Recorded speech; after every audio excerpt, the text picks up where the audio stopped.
Julian Escobar. I'm a fertility physician, or REI, reproductive endocrinology and infertility physician, which is a subspecialty of OBGYN. So I'm double boarded in OBGYN and also in reproductive endocrinology and infertility. So I guess that makes me an official fertility doctor. I've been in private practice for a long time here in the Dallas area. I practice with other doctors. We have an awesome practice. And kind of thinking outside of the box, not very cookie cutter. And so the subject that I want to talk about today, which is MiniStim IVF, totally fits our practice. It's something that we've developed over the years, not something that was necessarily trained into. And I guess since this is all about social media, on Instagram I'm Dr. Julian Escobar, so Dr. Julian Escobar, and in Facebook I'm Julian Escobar MD. So MiniStim IVF or Mini IVF, I'm sure that many of you have heard of it. There's not an official definition for it. So what I call MiniStim IVF or minimal stimulation IVF is going to be different from what someone else may call. And so that's my first disclosure. And like I said before, it's not a cookie cutter thing. It's not something that you can just find on a textbook, or you can find on a dictionary or on Google or on papers, and you can apply it to everyone. So if a friend of yours or someone else on social media or the internet or your physician talks about MiniStim IVF, they may mean something similar but different from what I name it. And so, but the entire concept is, it's really based on using lower stimulation than normal. Now, some people do it because they think it's more natural. I don't use it for that. Some people do it because they think they're gonna get better quality embryos. I don't do it for that.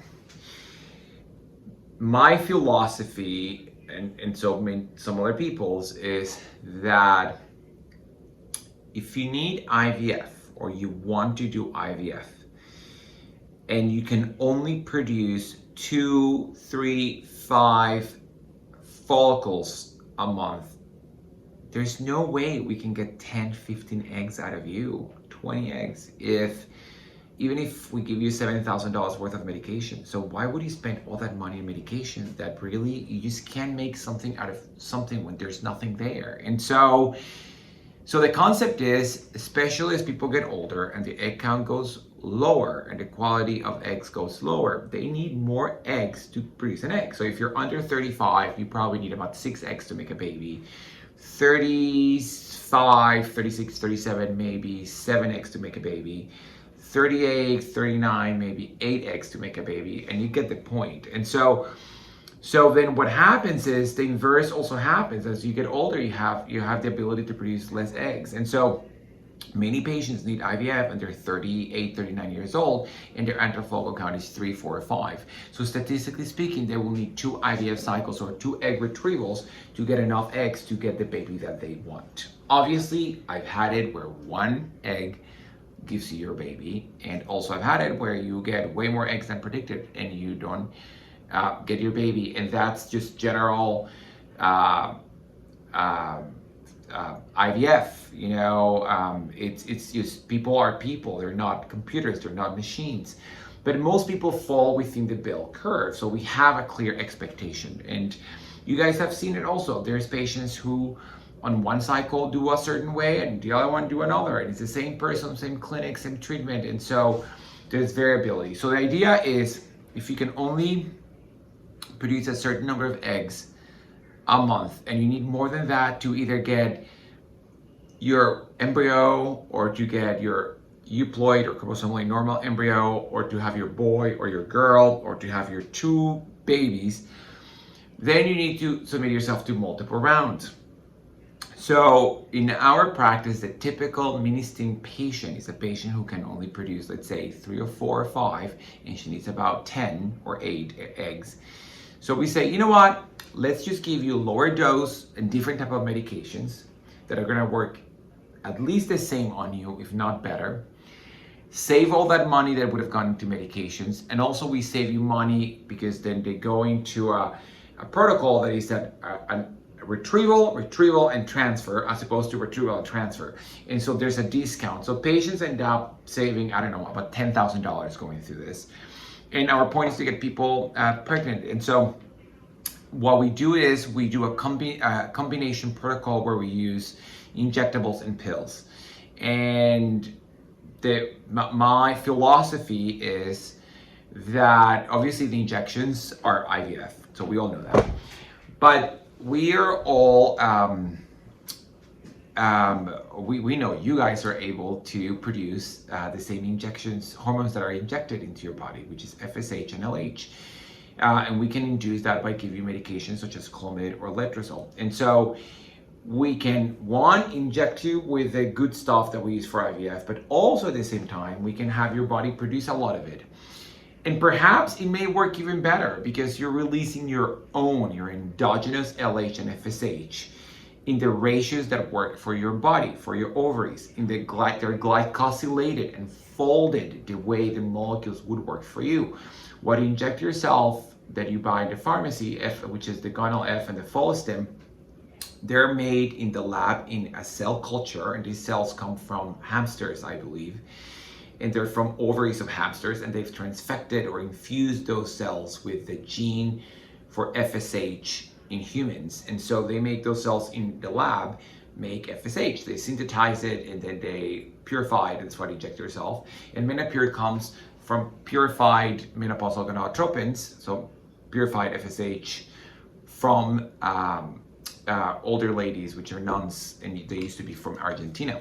So there was no mad cow disease there. And so these two work extremely well. We all use them in IVF, but there's something to say about releasing your own. And so not only is it cheaper, but it may be better. So that's what we do. And also patients may need a longer stimulation than normal. And so we're extremely flexible. Basically, we do what's going to work for you. And so that's another characteristic of our MiniStim cycles. It's not as predictable, and thus we need to do things when they're best for the patient.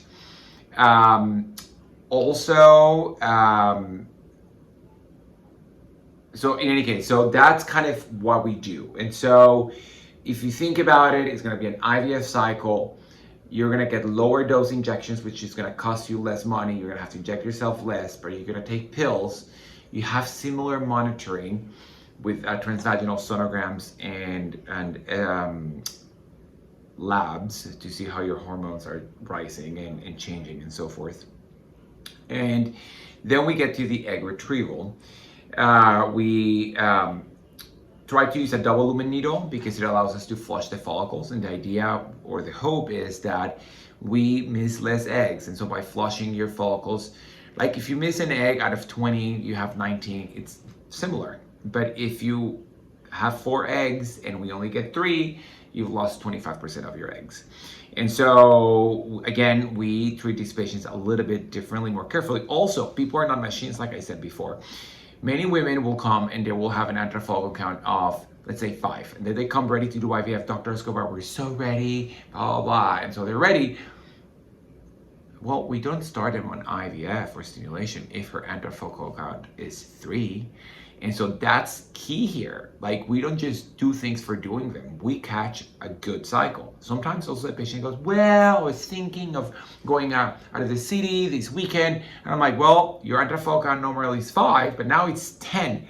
So we're getting started. So it takes a lot of individualizing the treatment for these patients since they're difficult patients and we have to give them the best chance. And so to recap, these are patients with diminished ovarian reserve, tend to be older, tend to need 2 or more cycles.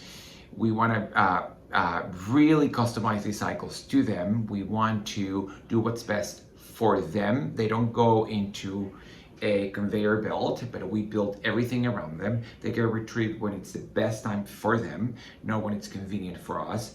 And also they don't get started unless it's a good month for them. or we get pushed to get started, even if it's probably not what they were hoping for. But invariably, patients also want what's best for them. And so with this, we had incredible success. I would say more patients end up needing just one cycle out of the 2 planned than patients that need 3 cycles out of the 2 planned. I find it extremely useful to do genetic testing of the embryos, PGS or PGTA, in between each cycle. So if we do a retrieval, we're going to do PGS. Why? Because that information is invaluable to decide what to do next. If you have 3 embryos and you didn't test them, how do you know they're normal? At age 38, 50% are abnormal. So you could have 3 normal ones, so you don't have to do a second cycle.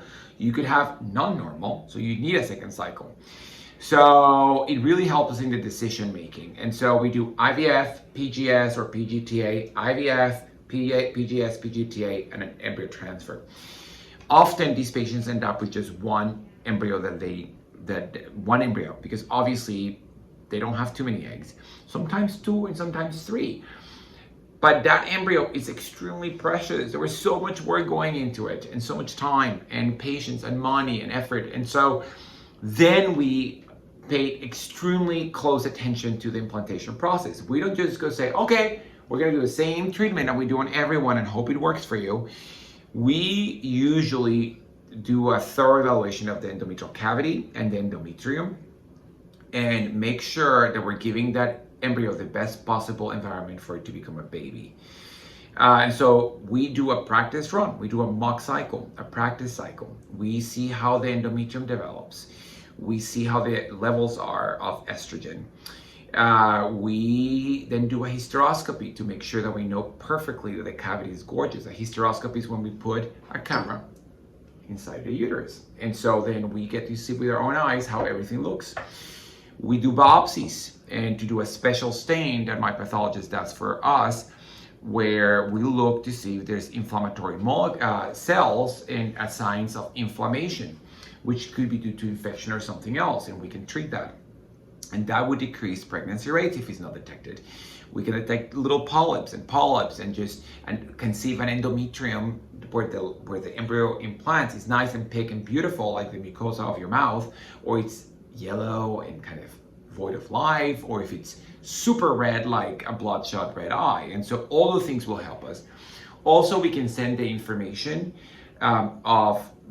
we can send part of the biopsy for analysis that gives information about the expression of over 200 genes that have to do with embryonic implantation to determine if the synchronization of the endometrial development and maturation to receive a blastocyst or a 5-day-old embryo is what we expect it to be. And if not, how to change the progesterone start time to maximize the synchronization between the uterus and the embryo. And that's called an ERA, or endometrial receptivity assay. And another test that we sometimes use is called a Receptiva Test, which allows us to determine in certain patients if they express a molecule that is an indicator that they need pre-treatment with Lupron for 2 months before an embryo transfer. And these tend to be patients who may have endometriosis or adenomyosis or these inflammatory processes, and they need to be quieted down. So if we transfer, for example, let me just get my little charts. If you're 38 years old, and these are your, let me see here, your euploid embryo rates at age 38, you're like about here. So 50% are normal. If you take a 38-year-old and you transfer an embryo, you get a 20% chance of pregnancy. Every 2 years, it changes significantly. So if you take this 38-year-old and you transfer an embryo and you don't test it, you get 20%. But if you transfer a normal euploid embryo, it's 70%. So it's a huge difference. So you want to make sure it's a normal embryo. If you do this extra testing on the uterus and personalize the embryo transfer process for the patient, then we get about a 80 to 85% chance of pregnancy per embryo. So I think that's well worth it. That's not for everyone, but I'm not trying to say that some people's embryos are more precious than others, but some people just have less embryos to work with. And so the prepping for that embryo transfer becomes more worthwhile. So that's kind of my assessment of how we kind of evaluate these cases, the logic behind what we do. It's fascinating, it changes all the time, and it all relies in the counseling and in getting to know the patient, and obviously the patient voicing their desires of what type of family they want to build with us, so we can guide them and do what's best for them. I hope this helps. Thank you so much for watching. Take care. Bye-bye.